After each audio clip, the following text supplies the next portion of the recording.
Hello everybody, welcome. For those that don't know you, my name is Mark Ledbury and I'm the director of the Power Institute and I teach art history here at in the discipline of art history at the university. And as ever, I'd like to begin by acknowledging that the university and its campuses are built on Aboriginal land, in this case that of the Gadigal people of the Eora Nation. I pay my respects to elders past, present, and I acknowledge the thousands of years of teaching and cultural transmission that have occurred on these lands. So thank you for coming and welcome to a series of talks and responses that we're calling Vision Cultures as an umbrella for wide-ranging investigation of what and how we see in the 21st century. That sounds a bit grand and highfalutin. It's part of a programme that we're calling the Visual Understanding Initiative here at Power, and that aims to address questions of vision through cross-disciplinary inquiry, fresh research, and new forms of visualization and sort of visual stimulation. So in other words, what we're trying to do is ask, how do we understand vision? Culturally, socially, scientifically, psychologically? What is it? What could it be? What shapes it? What forces us to look? What do we pay attention to? All of those questions. Some of you might have attended last year's Visions Forum at the MCA, and if you haven't and don't know that, jump on our website and find the recordings, which are pretty good quality, and there's some amazing stuff in there, which was part of a visual research program which this umbrella initiative has created with our colleagues at the Museum of Contemporary Art. And we've also convened a number of online talks where we've brought visitors in. But this particular series will differ in that it will focus uniquely on the talents of our wonderful University of Sydney colleagues. So the talent here is all internal and comes from the very many corners of this university in which we are currently investigating vision. Not all of them, and we're hoping to run this series over a number of years and catch up with many of our colleagues working on these related issues. But what we wanted to do is somehow at least experiment with a kind of dialogue where across very different specialism disciplines, people can talk with one another and provoke questions which we hope will be of interest to a wide variety of people across the university. So if you want to know more about this whole programme or anything else that Power does, we have a great website. It's slightly off the university website, but it's easy to find, powerinstitute.org.au, where you can find out all about all our programmes. You can even buy our publications behind us here, spruik, and know a little more about what Power does. So I'm now going to introduce our two speakers who are kicking off this event. And I'm so delighted that they first accepted and taken so seriously the brief and that they're here with us. So I'm going to introduce first Professor Paul Martin and then Dr. Madeleine Kelly, and I'm going to introduce them both first, and then what's going to happen is that Paul's going to speak for around 20 minutes, after which Madeleine's going to respond for around 10 minutes or so, and then we're all going to invite you to join in a conversation which we hope will stimulate lots of questions, so please think about questions. So, many of you will know one or other of our speakers, but it'll be an interesting intersection of the Venn diagram if you know them both, because we tend not to in our neck of the woods. But Professor Martin, as you know, is a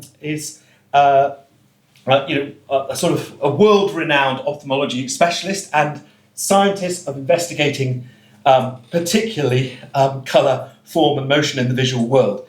He received his PhD from the University of Sydney, did postdoctoral work in Germany, joined the faculty here from 2003 to 2009. He was Director of Research at the National Vision Research Institute of Australia and Professorial Research Fellow at the University of Melbourne, but we all make mistakes. He took up his current appointment as Professor of Experimental Ophthalmology at the University of Sydney here in 2010, and he heads a lot of projects including the Visual Neuroscience Research Group, and he's the author, as many of you will know, of many studies, and in fact the author of one part of the enormous Senses series that Elsevier are publishing, the Vision volume, which is called The Senses, A Comprehensive Reference. And he's a world-renowned thinker of how the eye and brain will link and how we can understand colour and perception. So we're delighted that Paul's, taken the challenge of coming here, and that's really, thank you.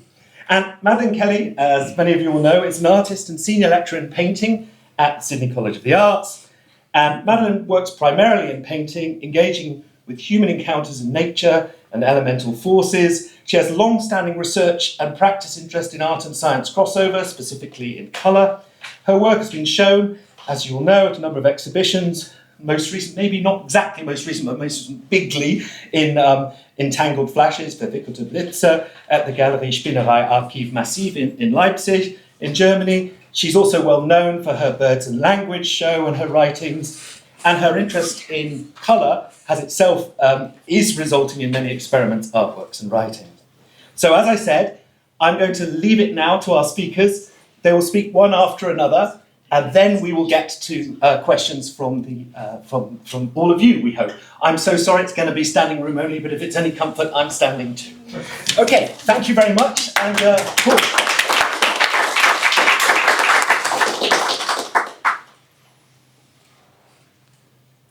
Thanks for coming out on this muggy March day. Thanks very much to Mark and Nick for the kind invitation. It's a very interesting initiative that I'm very glad that we could be the first part of.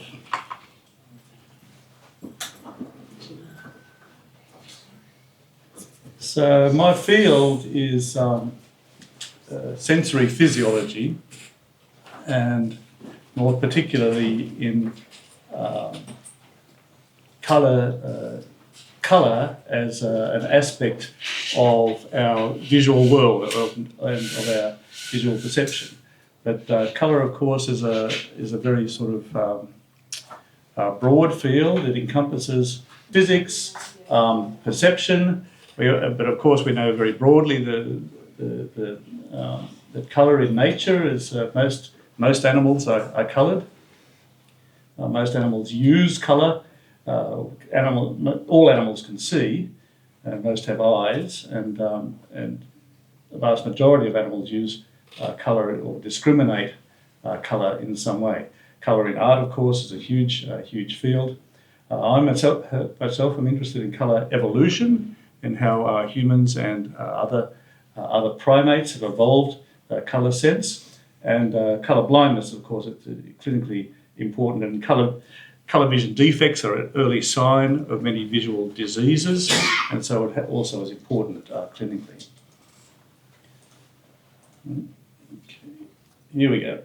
So I'm just going to give you a little history, introduce a few of the famous names that have contributed to colour science, talk a little bit about colour sensations, and a little bit about colour perception. This is all on the sort of the front end, so to speak, of colour vision. But it's sensations and perceptions are slightly different aspects of the same question. So we can see here, all of us would, if I took this colour wheel and busted it up and threw the bits on the floor, then most of us, given enough time, would be able to reassemble the wheel. And remarkably, 99% of humans would all reassemble the wheel in the same way. So although colour, in a sense, has a very private, it's a sensation, it's a product of the mind. No matter how bright and vivid they seem, the colours are inside your head, not outside your head. But nevertheless, it's a routine part of human sensory experience. And I'm going to be talking about colour, mostly about coloured mixtures obtained by mixing lights. That is, by mixing a small number of primary colours, we can achieve a variety of different mixture sensations. As opposed to, Madeleine will then be speaking more about mixing coloured pigments or coloured filters. So one of these processes, you can see here, they're sort of symmetric processes. One ends up at the point of whiteness, and the other ends up at the point of blackness when we've absorbed all the light. I'm still having There we go. Okay. Oop. Okay. So we'll start with Newton, who first recognised that light itself is a mixture, can be decomposed into a spectrum. The spectrum is coloured. Newton recognised that the rays of light themselves are not coloured, but they have what he called a disposition to stir up the sensation of colour. He recognised that it's still causing me misery here, Nick. What's going on? It's the left. Is the Yeah, no, cursor it's under there. just So here's a picture of a photograph of a rainbow over his family house, where he retreated in 1664 to avoid the plague, which was spreading north through England. And in this time, he entered what's been described as the most remarkably creative period of ever experienced by any human being. He just developed a differential and integral calculus, the theory of gravitation. He unified celestial and terrestrial mechanics. He developed the theory of colour in optics, and that was all in these 2 years. He was 22 years old at the time. So. Who's older than Newton? And he said he was in the prime of his age for invention at that time. So now we know that we describe the visible spectrum as comprising different wavelengths of light. And so here we've got a sort of a physical diagram where we have physical units at the bottom, wavelength, light wavelength in nanometers, and we have some words at the top. We have some words that correspond to colour sensations. So this is where colour moves from a sort of physical aspects and also obviously psychological aspects. The next giant figure in the history of understanding colour was Thomas Young, this is a photograph taken by John Mullen out of the pond outside his college at Cambridge, where he famously is thought to have developed the wave theory of light by looking at the interference pattern of ripples on this pond. So he developed the wave theory of light. He made great contributions to hemodynamics. He was a clinician. He discovered accommodation and developed physiological optics, and he made a great contribution to colour vision. He also participated in deciphering the Rosetta Stone, so also made contributions to archaeology. He's been described as the last man who knew everything.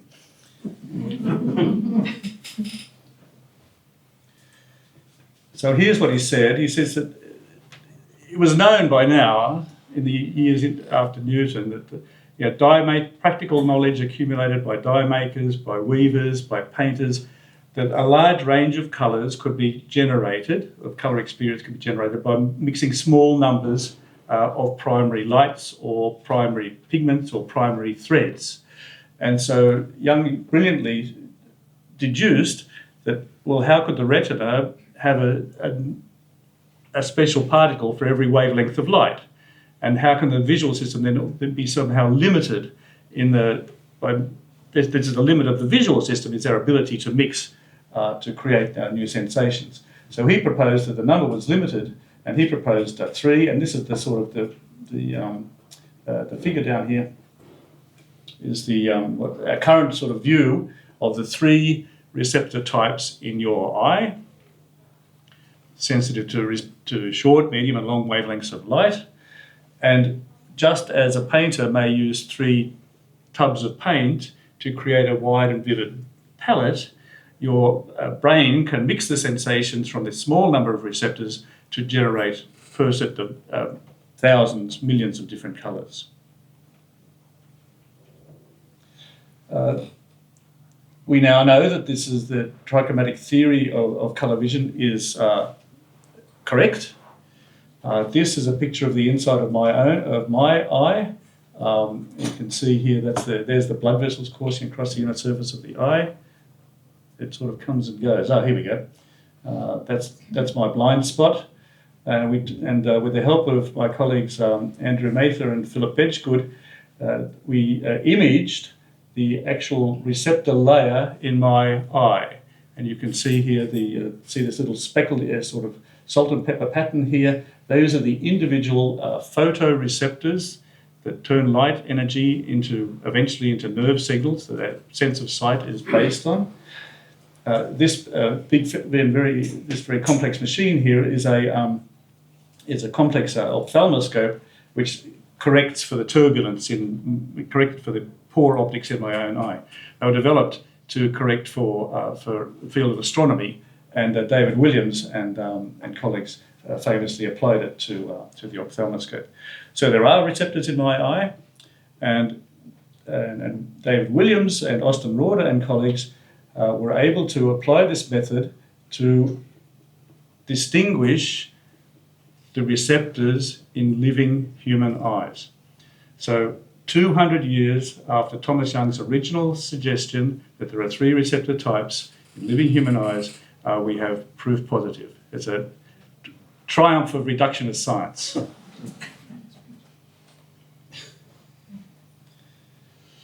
And we now know that lack of one of these receptor types is what leads to the phenomenon of colour vision, and we can manipulate images to produce in your eye the range of colours experienced by a severely colourblind male observer.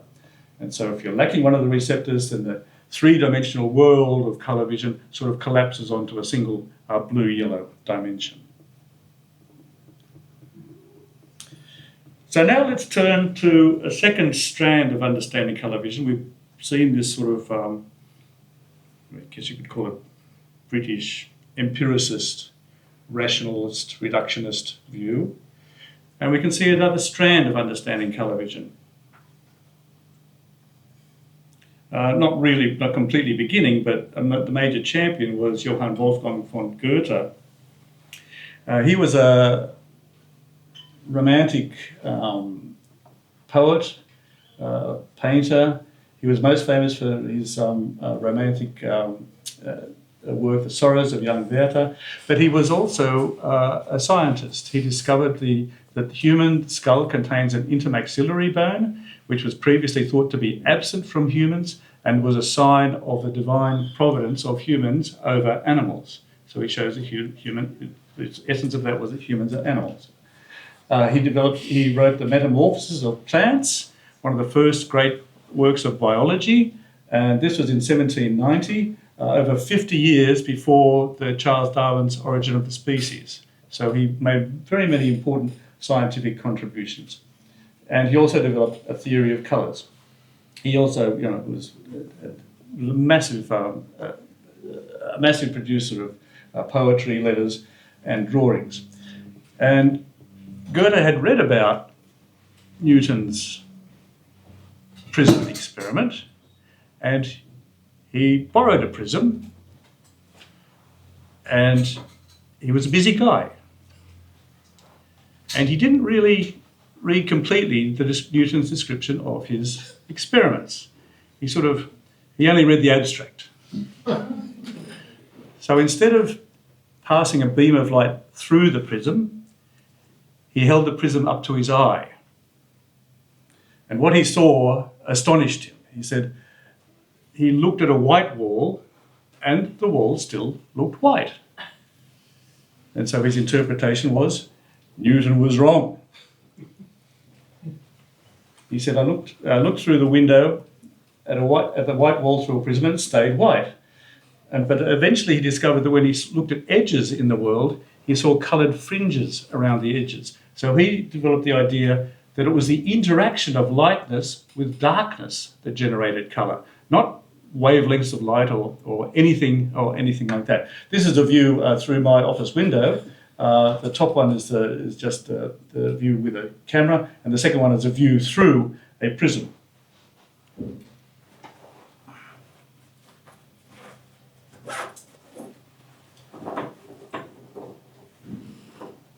Here's one. I've got a couple here. You can have a look through them later on. And you can see here the edges of dark to light and light to dark transitions in the world you see these so-called edge colours. And these have exactly, effectively the same physical origin as the Newtonian spectral colours, and they come from at the borders of objects in the world. When viewed through a prism, we're progressively cutting off the cutting off the long wavelengths on the left, or the short wavelengths as on the right there. And you see you develop two families of colours. These are your cool and warm colour families. So Goethe took this to mean that Newton's teachings were false, and he went on to write a long polemic about what Newton and his followers had done, effectively criminal activity this was, to take light out of the beautiful world where it exists, where it belongs, where pure white light is the only pure form of colour, and shut it into a little dark room and try and squeeze colours out of it. He thought that was anathema to him. So Thomas Young wasn't too impressed with that. He said that his attention is less directed to this work by the hopes of acquiring anything like information, and by a curiosity to contemplate a striking example of the perversion of the human faculties. Our next scientist who took a step in understanding colour perception and colour sensations was Ewald Hering. And he was a physiologist. He made many important contributions to physiology, to hemodynamics, and he developed a theory of that he called opponent colour theory, which depended on the fact that certain colours seem to have special qualities. Those four colours, yellow, green, red and blue, that I pointed out in the distribution of the spectrum. And so he developed a theory that he called opponent colour theory. And in his theory, yellow and blue occupy opposite poles of an opponent axis. So some colours, such as orange, for example, you can decompose in your mind as having reddish and yellowish qualities, as being some mixture of these two. But we don't see or describe a yellowish blue or a bluish yellow or a reddish green or a greenish red. Remember, I'm talking about mixing lights here.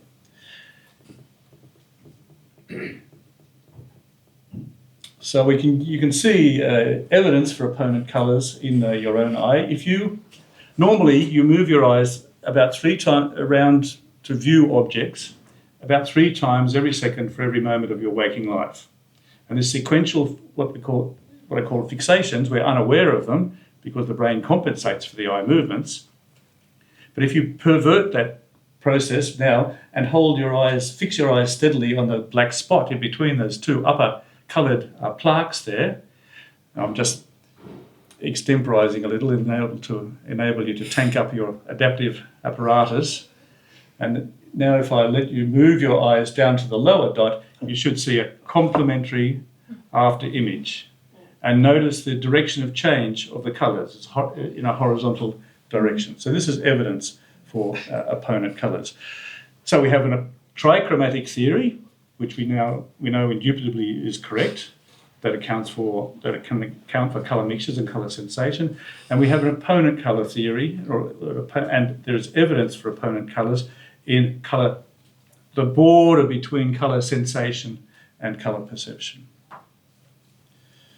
Hermann von Helmholtz, another giant of physiology, he wasn't too pleased with this either. So Mr. Hering annoyed me considerably with impertinent chapters. I don't want to treat him in a nasty way. He's been mentally ill after all. Academic respect. Yeah. We can measure opponency. We can take the example of orange here. We can start to mix green light with orange until we get a mixture colour that is neither reddish nor greenish. So we can use the green light to cancel out the red aspect of the orange sensation. And we use another light to cancel out the redness. So opponency is, you can think of as being, it has perceptual aspect, but it's also amenable to scientific investigation. So that's me. I'll hand over to Madeleine here. The last thing I would say is that, of course, I've just given you examples of the regular nature of colour vision. Of course, colour also has a perceptual dimension, a sort of personal dimension. But, on the one hand, if I asked us all to choose the colour closest to a given point in this space, then all of us would choose the same colour. If I can regain the control of my cursor, we can do the example. How are we going for time? We'll be okay. We'll be okay? Yeah. I better try and find my jolly cursor. I'm suffering the tortures of the damned here, Nick. You give it a wig. There it is. There it is. Righty-ho. Okay, so let's look at these 3 points here. Let's look at this one, and this one, or this one. So which one of these 2 points, this one or this one, is closer to this point here in colour? Who says this one? Who says this one? Okay, so it's in your head, but it's in everybody's head, is my closing argument. Okay, thanks for your attention. Thanks for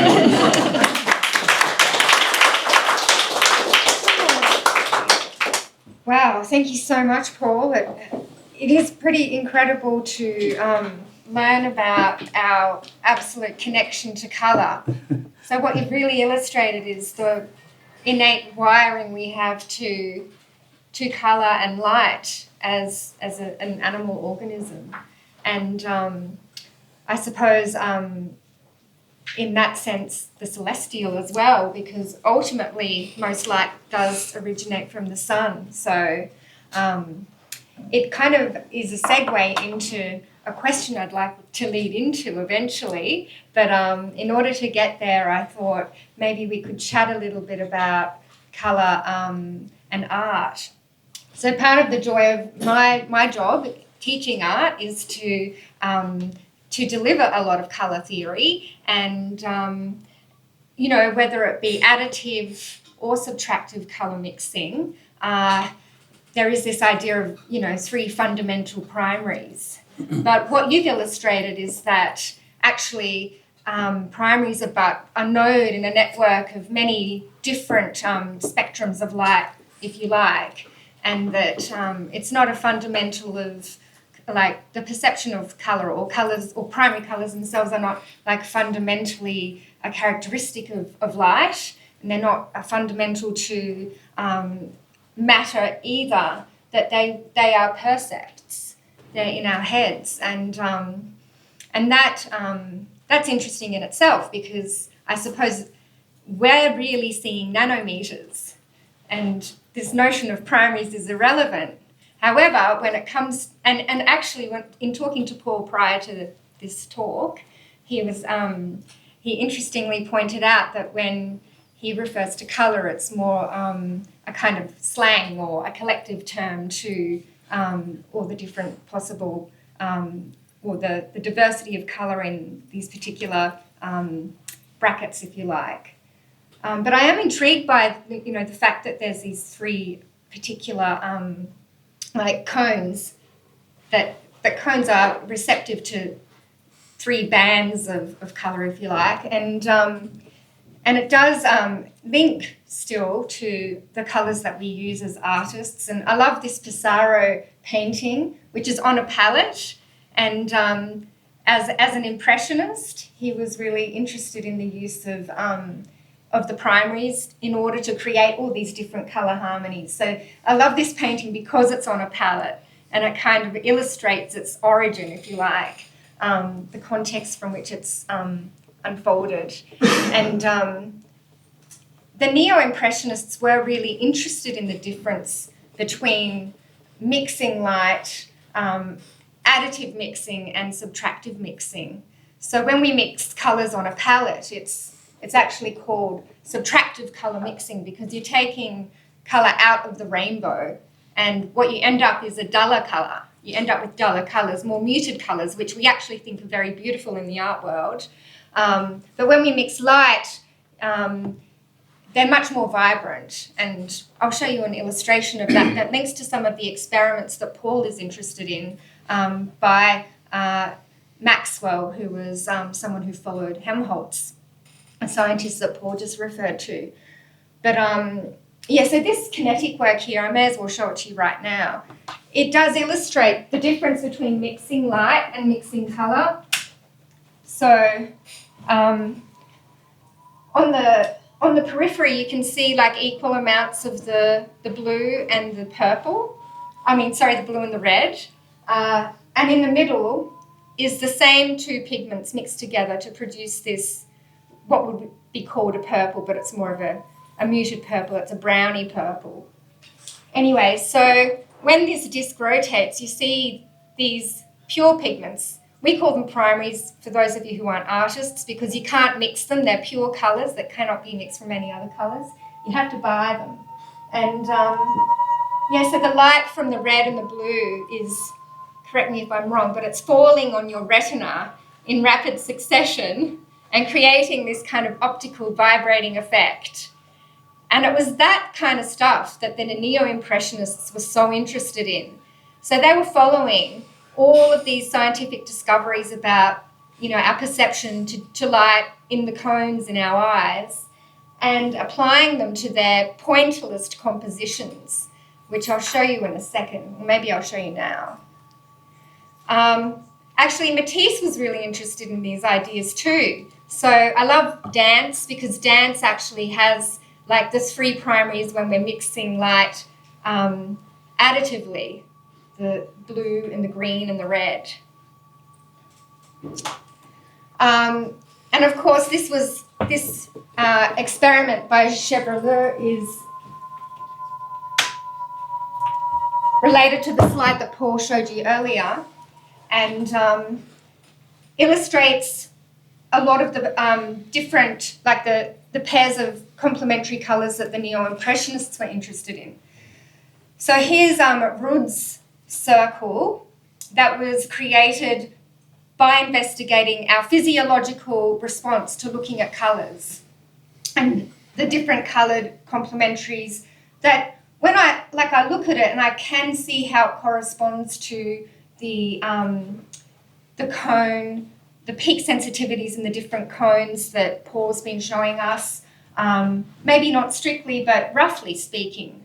And then you can see this love for these colour experiments in the compositions by the pointillists, the neo-impressionists. So this Georges Seurat is really impressive in that you can see these different points of colour laid down next to each other to produce this chromoluminary effect, vibrating, scintillating points of intense light that vibrated most significantly when they were the same tone.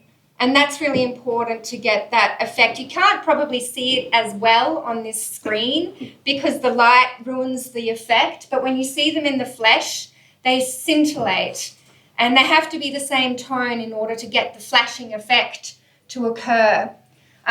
Likewise, in Paul Signac's work, you see these, high key and low key areas, but in general, they're laying down complementaries. Obviously, they would break the rules at times because that's what we do as artists, but then it also kind of emulates the chance events that we see in nature. So I am getting to my question. It's like we have this innate aesthetic within us as human beings to really appreciate these patterned effects of colour, and we're really attracted to these, let me get to this slide here. We're attracted to compositions in which all our cones are engaged, or engaged in ways that allow them to oscillate between the poles that are always necessary to kind of, receive the different variations in colour. And as you have explained to me in other conversations, the development of this sensitivity to light and colour is very much a result of us evolving with colour in the natural world, and that colour as being like something that we need to recognise in order to survive. So our primate ancestors, you know, their cones did evolve so that they could see, for example, or sense ripe fruit. And so I'm wondering if you think that there's now a kind of a case for maybe talking about an evolutionary aesthetics of sorts. Yes. Yeah. Yeah, I know it's an open-ended question. Does that drive your interest in working with macaques, Paul, and other a lot of the many of the species of monkey, they're called New World monkeys. They run around the parks in Brazil. The males are all severely colourblind because the different the proteins the genes that encode the different receptors, the red and green receptors, they are both on the X chromosome, and many females then have different two different genes because they've got two X chromosomes, and they can have trichromatic or red-green colour vision, but the males have only got one, and so they're all what we call obligate dichromats. They're all equivalent to severely red-green colourblind humans. So female humans, even if they're carrying one defective gene, they've got a second X chromosome as a backup, but males don't have that backup. So that's why colour blindness is more prevalent among males than among females. Okay. I've had many conversations with Paul already, so it's like my questions are not that natural, but there's one that I could have Googled, and I thought I'll just ask him anyway. Is it possible to measure photons of light falling onto our photoreceptors? Oh yes, oh yeah. Yeah. Individual photons. Yes, yeah. A lot of work, especially starting in the 60s, was designed to, and continuing today. Dario knows much more about this than I do. Dario's forgotten more about this than I'll ever learn. Yes, yeah. And the question there was, can the human being see a single photon of light? A very fundamental question. Can a human being do that? And the answer is... There was a paper in Science a couple of years ago doing optics, adaptive optics, and they show theoretically that one can detect it. Yeah. So, I mean, you have to do it. You have to work in a quantum world, right? You can't just pick up a photon and throw it into the eye, right? You have to pick up a bunch of photons, and you don't know what the distribution is that you might have sprayed into the eye in the first place, but on average you can see the order of 6 photons in the order of 200 milliseconds.